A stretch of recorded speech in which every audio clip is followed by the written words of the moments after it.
Me fala a verdade, você se sente à vontade pra falar de sexo? Com a família, com os amigos, até com o namorado, namorada? Você já parou pra pensar por que esse assunto deixa tanta gente morrendo de vergonha?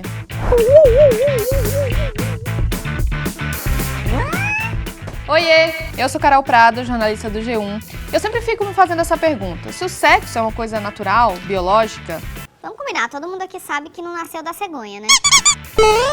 Por que ainda é um assunto tão escondido? Mas nem vai ficando animadinho, pensando em decência. Porque isso aqui é um canal sério. Meu papel aqui é trazer conhecimento. Por isso que eu vou te explicar por que a gente lida com o sexo do jeito que a gente lida hoje. E vou mostrar que nem sempre foi assim. Você também vai ver que existem infinitas diferentes formas de manifestar a sexualidade. Não existe regra quando o assunto é sexo. E entender isso pode te ajudar a se conhecer melhor. Eu tenho certeza que você sabe de um monte de gente aí que tá precisando ver esse vídeo, então compartilha ele com os amigos e já segue a gente aqui no canal do G1 e ativa o sininho para receber as notificações.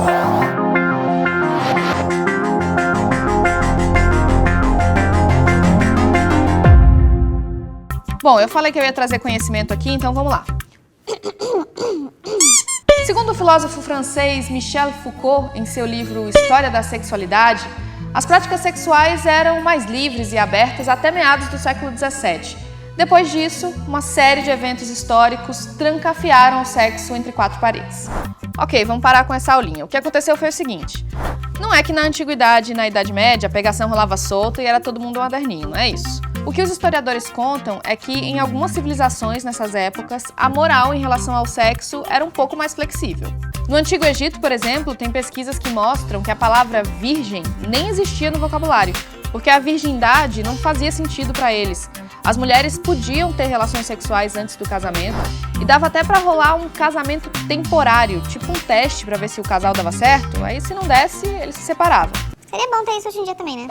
Outras culturas eram mais machistas. A Grécia Antiga tem fama de ser uma grande esbórnia. De fato, era uma sociedade que valorizava muito o sexo, várias práticas sexuais nasceram lá nessa época, inclusive o beijo grego, que eu já falei aqui em outro vídeo. Só que essa libertinagem toda era restrita aos homens. Para eles, a masturbação era considerada natural, assim como as relações homossexuais.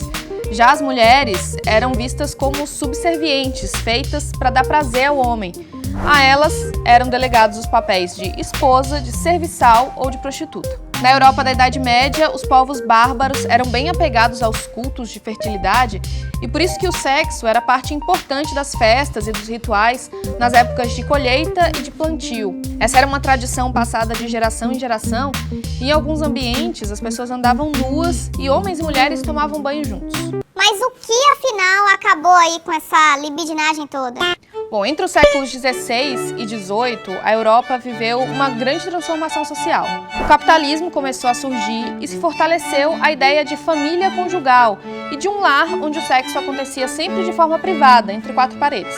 Isso também graças ao crescimento de religiões cristãs que pregavam uma moral bem mais rígida e controladora em relação ao sexo.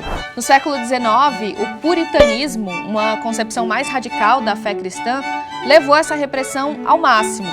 O erotismo e a sensualidade passaram a ser regulados de acordo com os ideais de amor a Deus e à família. Tudo que fugia disso gerava culpa e medo do inferno. O sexo passou a ser visto como um instinto biológico que servia unicamente para a reprodução da espécie. Na época, a própria medicina ajudou a consolidar essa cultura. E chegamos ao século XXI ainda com a herança desse período. Mesmo depois de tanto tempo, o sexo ainda é visto como um elemento gerador de culpa e de ansiedade. Muitas vezes ele é tratado como uma espécie de segredo. Sabe quando você chama o crush em casa, já com aquele objetivo certo? E aí pergunta pra ele assim... Quer ver um filme aqui em casa? Todo mundo sabe que não vai ter filme nenhum, mas é como se a gente tivesse que fingir que o sexo não é importante. Quem mais sofre com esse moralismo são as pessoas que se expressam sexualmente de formas diferentes das que são consideradas tradicionais. Eu já expliquei aqui em outro vídeo todos esses termos sobre gênero e sexualidade. Mas além dessas orientações sexuais que todo mundo conhece, existe uma infinidade de formas de expressar a sexualidade que muitas vezes as pessoas não entendem. Você já ouviu falar, por exemplo, em demissexual? São pessoas que só sentem atração sexual por parceiros com quem elas já têm um vínculo emocional. Outro conceito que vem sendo estudado é o da solossexualidade. quando alguém não sente atração sexual por ninguém, a não ser por si próprio. Na internet existem vários grupos de pessoas que se identificam com essa sexualidade e buscam formas de manifestar isso. Dar nome a essas coisas pode ajudar muita gente a se conhecer melhor. Mas é importante entender também que a sexualidade não é uma coisa rígida, não é porque uma pessoa se identifica com uma orientação sexual específica que ela não pode experimentar outras ou fluir entre sexualidades. Eu conversei sobre isso com a sexóloga Carla Secarello, olha só o que ela falou. Você saber, né, se você tem uma sexualidade com uma orientação sexual X ou Y, pode te ajudar a ter um pouco mais de noção para que lado você vai. Mas a sexualidade, entenda, ela é fluida. Isso significa que eu posso sim, em alguns momentos, estar numa determinada orientação sexual e em outros momentos eu posso estar em outra. O importante é você viver esta sexualidade de uma forma satisfatória para você. Carla, uma outra parte importante dessa expressão da sexualidade são os fetiches, né? Dá pra dizer quais são os mais comuns, assim, que aparecem no seu consultório? Os fetiches sexuais que mais aparecem no consultório são aqueles que muita gente realmente conhece, né? Aquelas pessoas que têm o fetiche por pés, né? Ou por outras partes do corpo, ou então por roupas íntimas, na grande maioria, né? Aqueles homens que gostam muito de calcinha, na maioria é isso. Isso não significa que mulheres também não tenham esse tipo de fetiche. E quando é que o fetiche se torna um problema? Quando a pessoa ela tem uma certa dificuldade em encontrar alguém, por exemplo, que não se encaixe, que não entenda, né, o que o fetichista passa, que não consegue estabelecer um relacionamento com alguém que vai, como eu disse, entender, né, esse tipo de fetiche que se tem. Outra situação em que o fetiche passa a ser um problema é quando também coloca em risco a vida de uma outra pessoa. Ou que coloca a outra pessoa numa situação constrangedora, né? E isso pode ser bastante incomodativo para quem é o fetichista também, né? E algumas situações exigem que até mesmo você esteja mais inserido dentro de um contexto com pessoas que tenham mais a ver, como por exemplo, pessoas que são sadomasoquistas. Então o sádico precisa de um masoquista para poder ter uma complementariedade, né? Então precisa buscar muitas vezes grupos de pessoas assim, que aí sim vai ter um encontro, pode encontrar alguém para poder ter um relacionamento importante, legal e tudo mais. Bom, já deu pra sacar que para reverter esse tabu aí que ronda o sexo, conhecer bem os próprios desejos é uma arma poderosa, né? E o ideal, para muitos especialistas, é que essa consciência comece já na adolescência, aquela época em que a sexualidade começa ali a ficar mais intensa.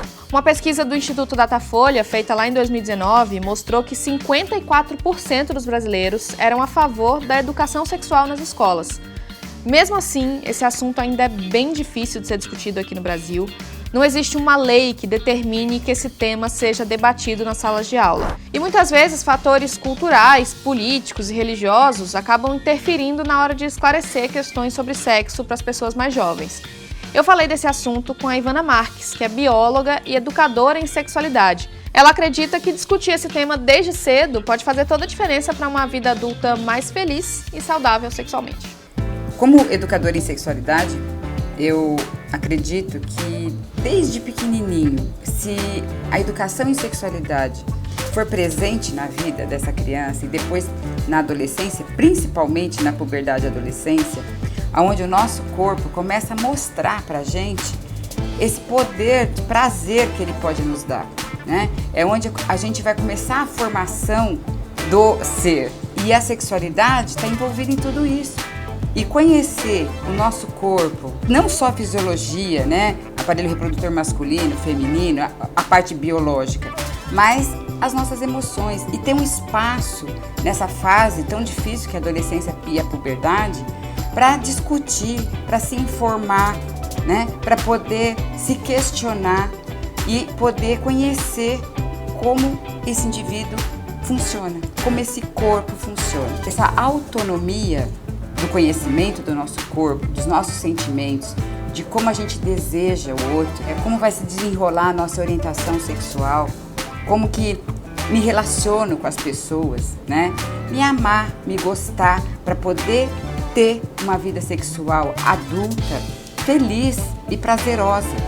É isso, gente. Espero que esse vídeo tenha sido útil pra você. Eu adorei falar desse assunto e eu tenho certeza que você conhece alguém que também tá precisando saber mais sobre isso, né? Compartilha esse vídeo com essa pessoa. Segue a gente aqui no canal do G1. A gente tá sempre trabalhando pra deixar você mais informado e mais inteligente. Se gostou desse vídeo, deixa seu like. Um beijo e até a próxima.